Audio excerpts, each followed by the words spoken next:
यकीनन सास और बहू की लड़ाइयाँ तो तकरीबन हर घर में होती हैं। ये भी एक ऐसी ही स्टोरी है जिसमें बहू की अपनी सास से नहीं बनती और वो उसे मार देना चाहती है। दिन भर घर में लड़ाई, बहू और सास की नोक-झोंक से सब घर वाले तंग थे। फिर एक दिन ऐसा हुआ कि अचानक सबकी ज़िंदगी बदल गई।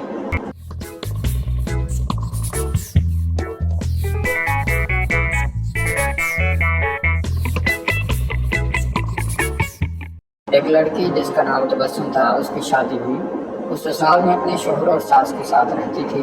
बहुत कम वक्त में ही तबस्सुम को यह अंदाज़ा हो चुका था कि वो अपनी सास के साथ नहीं रह सकती। इन दोनों की शख्सियत बिल्कुल मुख्तलिफ थी और तबस्सुम अपनी सास की बहुत सारी आदतों से परेशान थी। इसकी सास हर वक्त तबस्सुम पर तंज करती रहती, जो उसे बहुत नागवार गुजरता। आहिस्ता आहिस्ता दिन और फिर हफ्ते बीत गए, लेकिन तबस्सुम और उसकी सास की तकरार खत्म न हुई। इन तमाम नाइतफाकियों ने घर का माहौल बहुत ख़राब कर दिया था, जिसकी वजह से तबस्सुम का शोहर बहुत परेशान रहता था। आखिरकार तबस्सुम ने फैसला किया वो अपनी सास का बुरा रवैया और बर्दाश्त नहीं करेगी और वो अब ज़रूर कुछ न कुछ करेगी।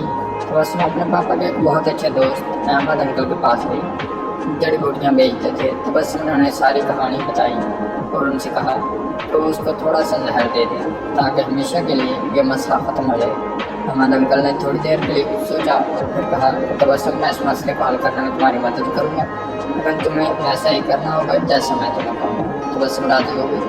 अहमद अंकल एक कमरे में गए और थोड़ी देर बाद अपने हाथ में कुछ जड़ी बूटियाँ लेकर लौटे। उन्होंने तबस्सुम को कहा कि तुम अपनी सास को मारने के लिए फौरी जहर इस्तेमाल नहीं कर सकती, क्योंकि इस तरह सब तुम पर शक करेंगे, इसलिए मैं तुम्हें ये जड़ी बूटियाँ दे रहा हूँ। या आहिस्ता आहिस्ता उनके जिस्म में जहर पिलाएंगी। हर रोज़ तुम कुछ अच्छा खाना पकाना और फिर उन्हें खाने देते वक्त इसमें ये जड़ी बूटियाँ डाल देना। और हाँ, अगर तुम चाहती हो कि कोई तुम पर शक ना करे कि तुमने उन्हें मारा है, तो तुम्हें ये ख्याल रखना होगा कि तुम्हारा रवैया उनके साथ बहुत दोस्ताना हो। उनसे लड़ाई मत करना, हर बात मानना और उनके साथ एक मलका की तरह बर्ताव करना। तो तबस्सुम ये सुनकर बहुत खुश हुई। उसने अहमद अंकल का शुक्रिया अदा किया और जल्दी से घर चली गई, क्योंकि अब उसे अपनी सास को मारने का काम शुरू करना था।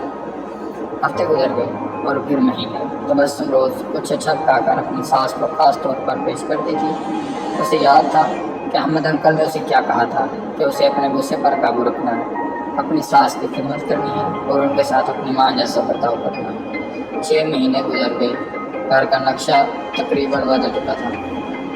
तबस्सुम ने कोशिश करके अपने गुस्से पर काबू पाना सीख लिया था।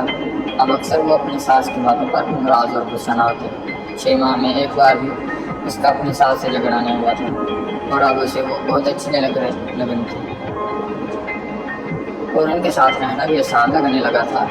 उसकी सास का रवैया भी उसके साथ बहुत बदल गया था और वो भी तबस्सुम को अपनी बेटियों की तरह प्यार करने लगी थी। वो अपने सामने वालों के दरमियान तबस्सुम की तारीफें करती थी। तबस्सुम और उसकी सास दोनों अब एक दूसरे को माँ बेटी की तरह समझने लगी थी। तबस्सुम का शौहर भी ये सब देखकर बहुत खुश था। एक दिन तबस्सुम फिर अहमद अंकल के पास आई। उनसे कहने लगी कि आप मुझे तरीका बताएं कि कैसे मैं अपनी सास को उस जहर से बचाऊं जो मैंने उन्हें दिया है। वो बहुत बदल गई है।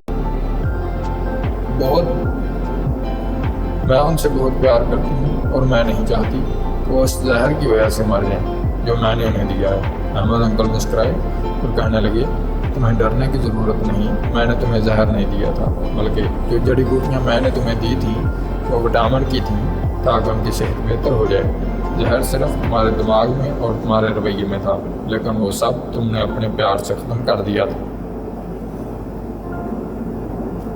प्यार से ख़त्म कर दिया है। अगर हम अपने रवैयों, इखलाक और सोच को दुरुस्त कर लें तो कई परेशानियों, बदगुमानियों और अपने आप पर या किसी दूसरे पर जुल्म ज़्यादती करने से बच सकते हैं।